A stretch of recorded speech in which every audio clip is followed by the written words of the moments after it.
Bad times turn to good memories. Smile. Even when I'm gone and you remember me. Smile. Good times never fade away. Smile. Even if I'm not with you here today. What is the deal, beautiful people? It's your boy Ramon, Lifestyles Defined. So let's talk about the Google Pixel 2 and the Google Pixel 2 XL. I like that, by the way. I like that they're given two different variations of the phone. One for the bolster the wall crowd who likes the large phone, and the other for the people who have more moderate hands, more moderate needs. So I like that right off the gate. I still don't like the idea of a Pixel. And this is because I was a huge fan of Nexus. And in all fairness, I understand Nexus was never really meant to be a consumer project or product. It was always for developers, so developers can get their hands on the latest hardware spec at relatively cheap to allow them to get their apps and whatnot together.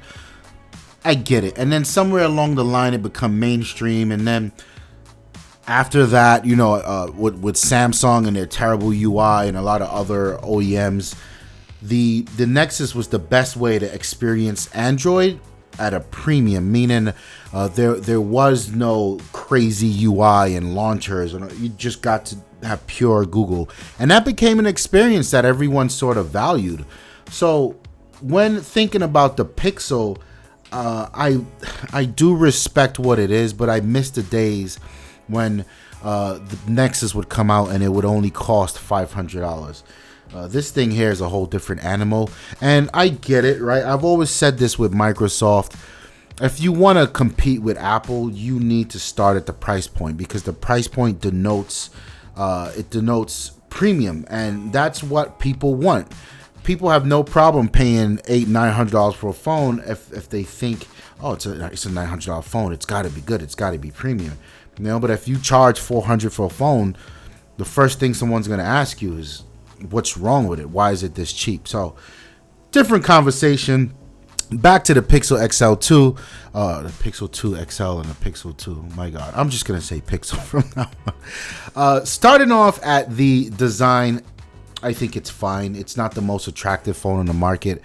I don't exactly like that two-tone business that they got going on in the background, but I'm sure you can grow to like it. I like the fact that they designed it with the dual speakers in mind. I really, really like that, which is why I excuse the chin at the top and the bottom, and not totally being crazy bezel-less.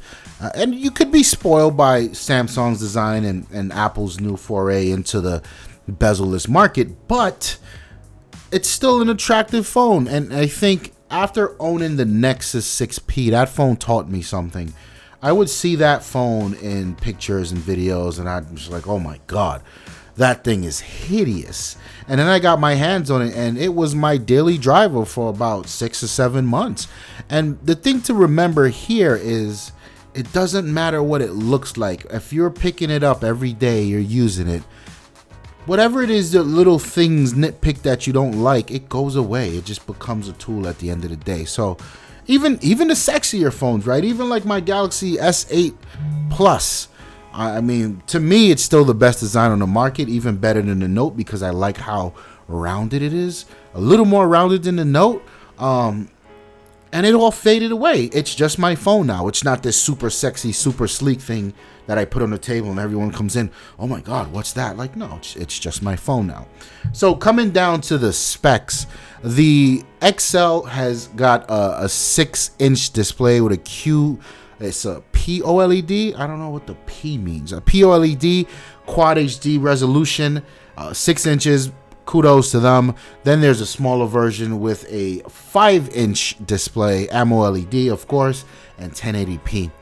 I'm not too happy about that decision, but it is what it is. In the performance world, you get the Snapdragon 835, which we know is now default, 4 gigs of RAM, a 3520 milliamp battery in the XL, and the smaller guy has a 2700 milliamp battery.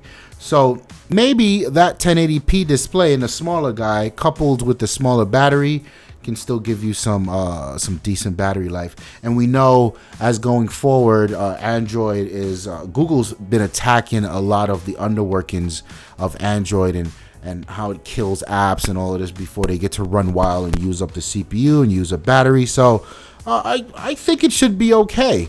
You're looking at 64 gigabytes of storage or 128. It's always nice to see that.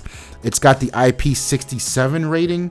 So my first thought on this was, what the hell? Why not IP68? Because IP67 is it's resistant. IP68 is a little more resistive, right? You can sort of dunk it. It can go fully submerged. I think anything under 30 meters for about half an hour or something like that. So that's what we see on the Galaxy. Even the iPhone's got the 67 rating. So it's resistant, and I think it's good enough, right? Like, no one's going swimming with your phone. I think the 67 is good enough. I think it's cool to see it here, given the fact that it wasn't on the last one and it wasn't on the 6P. So I like that they added it. And I've always said, I'm not buying another phone that doesn't have at least IP67. So good to see Google has it here. The front facing speakers we mentioned, I think that's a big deal. I think that's a missed opportunity for a lot of OEMs out there. And even my Galaxy, looking at my Galaxy, the speakers suck. My God, it's just one speaker. It sounds tinny. It does the job, but there's something about dual speakers that's just so much more pleasurable.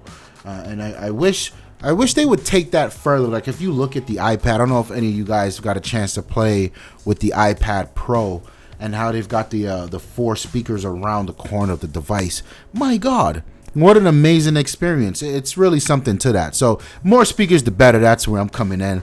The camera now is something that out of nowhere Google was able to conjure up. And it's crazy because the legacy of Nexus always yielded shitty cameras. So it's interesting to see Google able to just come out the gate blasting last year with the best camera around, still a very capable camera, capable shooter. Now they've done it again, and they're benchmarking a photography site, DxOMark. Man, it's pretty high up there. So they're coming with, again, the same resolution but a different processor. So you've got 12 megapixel camera, but a different processing chip. It's got, this time around, the optical image stabilization, which is one of the complaints about the old Pixel. But the old Pixel was capturing images so quick, it was almost like you didn't need the OIS, but nonetheless, it's there. It has the ability to do a lot of the computational stuff that everyone likes today, mainly that portrait mode. And this is what I've been getting at with a lot of these phones that we talk about. Why are people using these dual lens setup? I still haven't seen a super great iteration of this. I think the best to this day is still LG, where there's a regular lens and then there's a super wide angle lens. I get that. That's cool. But using this telephoto lens to capture depth, to create that bokeh, or that depth of field is the correct term there. Pro tip, if you guys don't subscribe to our photography channel, check it out. But the difference between bokeh and depth of field. Depth of field is what you see where the background's blurred out, kind of like what you see now. Bokeh or bokeh is the that's what you call the balls of light that are faded out. So just I don't know, whatever. You know it. Now you know it. So the Pixel 2 is able to use machine learning along with that single lens to achieve the same effect. And I was always saying, guys, why do we need another lens? Put that money somewhere else in the phone, improve a different part of the phone. But here goes Google doing it, and doing it well. And not only are they doing that computational with the help of the machine learning blur effect on the back camera, it also does it with the selfie camera. So good on Google for that. They've also got like the preview video thing where when every picture you take, it also captures 3 seconds of video, whatever people like to. It's kind of cool when you look through your gallery and you see a video playing. Okay, why not?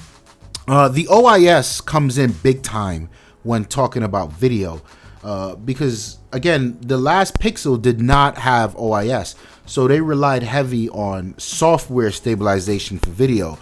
Here, with the addition of OIS and the software stabilization, Google's been able to achieve some mind-blowing smooth video on things like a moving motorcycle. So I mean, that's kind of cool to see. I really like how thought out the camera is, and I like that Google can compete, because I felt like one of the top selling points of all iPhones are always the camera.